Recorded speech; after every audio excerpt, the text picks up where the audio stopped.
Nah, jadi sahabat Limirah, di sini kami akan membahas tentang sepak terjang seorang bandit, seorang mafia, seorang perampok yang sangat terkenal di kalangan para penjajah pada saat itu. Mau dirampok atau mau cari aman? Kalau misalkan mau cari aman, bayar upeti dan kami pasti jamin keamanannya. Baik, selamat datang kembali di sebuah perjalanan menuju legenda misteri dan sejarah.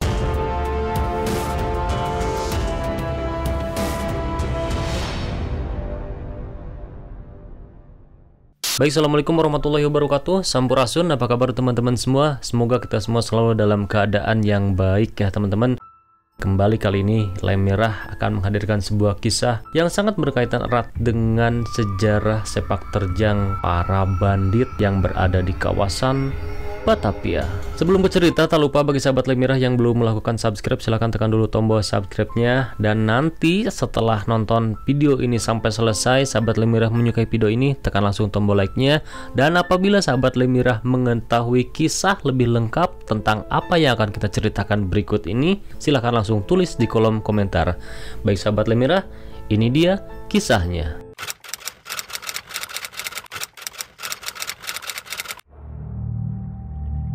Nah, jadi sahabat Limirah, di sini kami akan membahas tentang sepak terjang seorang bandit, seorang mafia, seorang perampok yang sangat terkenal di kalangan para penjajah pada saat itu. Kisah ini terjadi pada penghujung abad ke-19 yang akan mau masuk ke abad ke-20 tentunya. Dan ini terjadi pada saat setelah era Si Pitung atau Solihun meninggal dunia. Jadi sahabat Limirah, ternyata pada saat Si Pitung yang konon pada saat itu dikenal sebagai Robin Hood-nya Betawi ya, itu salah satu tokoh. Kami pun sangat kagum dengan Si Pitung. Ternyata sepeninggalannya Si Pitung di Batavia atau di Betawi itu, tingkat kriminalitas atau kejahatan itu semakin meningkat teman-teman. Jadi pada saat masa itu di kawasan Batavia atau Betawi atau Jakarta saat ini, ada dua kelompok bandit atau perampok yang terus beraksi teman-teman. Satu kelompok tersebut adalah bandit sosial yang merampok demi membagikan hartanya kepada masyarakat miskin, dan satu lagi adalah bener-bener bandit asli atau perampok beneran teman-teman. Nah, salah satunya kelompok bandit atau perampok yang paling terkenal yaitu kelompok bandit atau rampok Gantang. Gantang ini adalah sosok bandit atau perampok yang sangat terkenal di kalangan para penjajah. Gantang menjadi sosok atau momok yang sangat menakutkan bagi orang-orang kaya, entah itu pribumi, Tionghoa, bahkan bangsa Eropa sendiri teman-teman. Sepak terjangnya sangat merepotkan hamba wet. Jadi hamba wet ini adalah julukan para penegak hukum atau mungkin bisa dikatakan polisi pada masa kolonial. Jadi saking seringnya beraksi, Gantang ini sampai terkenal dan sering diberitakan di media-media cetak kolonial pada saat itu. Salah satunya media Batavia's New Blend, The Locomotive, dan Bintang Batavia, yang pada kurun waktu sekitar 1903 sampai 1904 terus-terusan ngeberitain si Gantang ini teman-teman. Jadi nggak main-main ya teman-teman. Gantang ini dia posisinya sebagai pimpinan atau kepala perampok ya, atau dedengkotnya perampok, yang pada saat itu dia sering beraksinya di kawasan Omenlanden atau Bodetabek ya kalau sekarang Omenlanden, dan dia juga sering beraksi di kawasan Mr. Cornelis yang kalau sekarang ini itu Jatinegara ya, Jakarta Timur. Nah, namun teman-teman nggak ada catatan jelas tentang sebenarnya sosok Gantang ini siapa sih. Dia itu hanya tercatat lahir di keluarga miskin di tepian Sungai Ciliwung ya, pada saat itu di kawasan kalau sekarang itu kawasan Condet. Jadi perbatasan antara Batavia dan Buitenjorg ya. Jadi perbatasan antara Betawi dan Bogor kalau sekarang. Sosok Gantang ini juga teman-teman digambarkan itu tingginya sekitar 180 cm. Jadi cukup tinggi ya, cukup jangkung perawakannya. Terus memiliki banyak sekali codetan-codetan, goresan-goresan, dan dia memiliki bekas-bekas cambukan rotan, yang mana cambukan rotan ini adalah merupakan tipe atau jenis hukuman pada masa kolonial. Jadi badannya tinggi, banyak bekas-bekas luka di badan, cambukan, terus berbulu badannya, dan bahkan dia juga memiliki penyakit kelamin. Nah, dalam memimpin kelompoknya, Gantang ini dia membentuk sebuah markas di kawasan hutan Pondok Gede, sehingga dia juga diberikan julukan sebagai Raja Hutan. Jadi perampok yang bermarkas di dalam hutan. Dia nggak segan-segan setiap melihat gerombolan atau kelompok orang kaya yang melintasi hutan Omen Landen atau Bodetabek saat ini, tak segan-segan pasti menjadi mangsa dan incarannya perampok Gantang ini. Dalam melancarkan aksinya, Gantang ini begitu ketemu dengan rombongan orang kaya yang melintas di tengah hutan, dia pasti langsung datang menghampiri bersama kelompoknya. Ditodong lah si orang kaya itu. Mau dirampok atau mau cari aman? Kalau misalkan mau cari aman, bayar upeti dan kalian kami pasti jamin keamanannya. Dia ngasih pilihan sebelum merampok itu mau bayar upeti atau mau merampok. Nah, ternyata sistem pembayaran upeti atau pengambilan penarikan upeti si perampok Gantang ini, dia kerjasama loh sama salah satu demang di kawasan Bekasi. Jadi demang ini yang narik upeti. Jadi apa ya, sistemnya tuh bukan si perampoknya ini narik upeti langsung ke targetnya, tapi dia nyuruh lagi demang untuk, jadi seolah-olah si upeti ini kayak apa namanya, penarikan iuran resmi gitu ya, kalau misalkan kita menggunakan demang ya pada saat itu. Nah, kalau misalkan demang itu lapor bahwa ini orang kaya ini gak bayar upeti, nah langsung deh Gantang ngerahin kelompok-kelompoknya untuk langsung merampok si orang kaya tersebut. Ya pastilah notabene orang kaya pada saat itu dia lebih pilih cari aman untuk menghindari serangan Gantang. Lebih baik kita bayar upeti aja.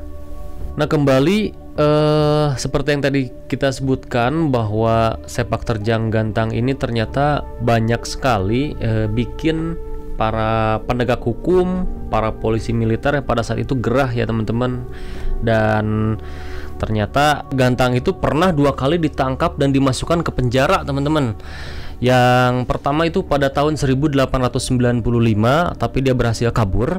Dan yang kedua itu dia tertangkap kembali pada tahun 1903, dan polisi itu menjatuhkan hukuman mati kepada si Gantang ini.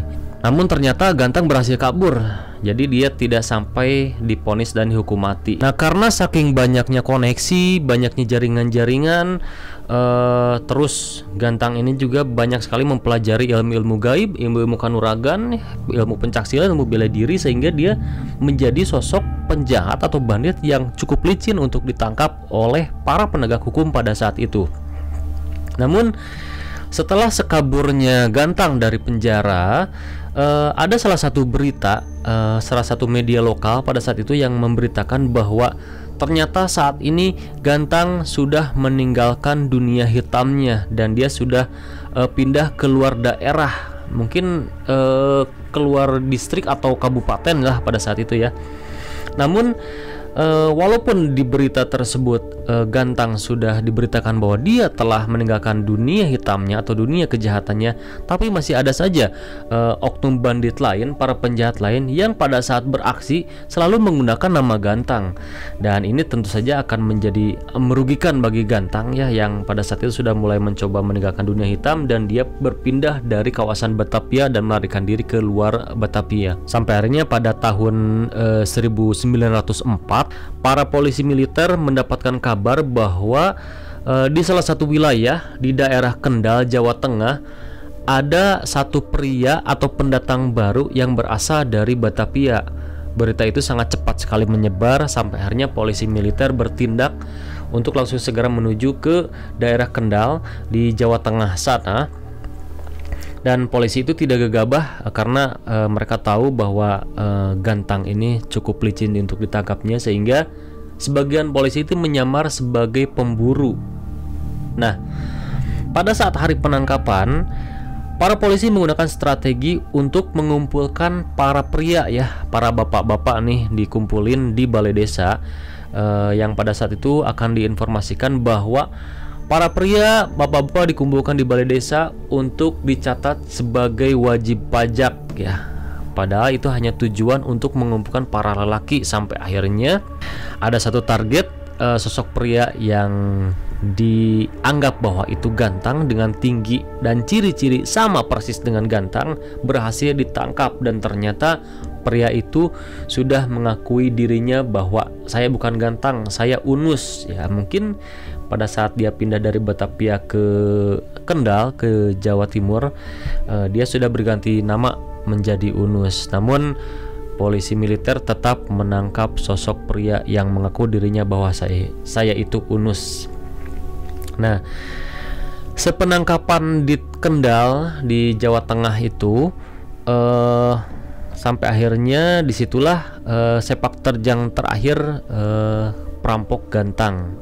Jadi pada saat itu tidak tertulis, tidak terberitakan, tidak terinfokan secara jelas apakah benar yang ditangkap itu ganteng, yang mengaku Unus itu. Terus setelah ditangkap itu dihukum berapa lama, diapakan, apakah itu divonis mati atau apapun, itu tidak terberitakan jelas sampai saat ini. Yang jelas sosok ganteng atau perampok ganteng ini meninggalkan sebuah nama yang tercatat dalam sejarah sebagai sosok atau tokoh bandit yang sangat menyeramkan pada masa era setelah Si Pitung.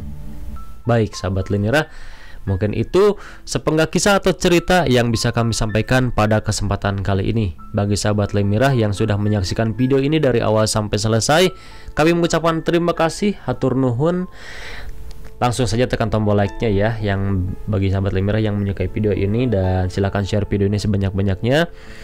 Dan bagi sahabat Lemira yang mempunyai masukan, ide, atau cerita apa yang bisa kami ceritakan, atau mungkin tempat sejarah yang bisa kami kunjungi, silahkan langsung tulis di kolom komentar. Itu saja mungkin. Sekali lagi kami mengucapkan terima kasih. Saya Ferdi, di belakang kamera ada Indra. Ikuti terus perjalanan kami di sebuah perjalanan menuju legenda, misteri, dan sejarah Lemira.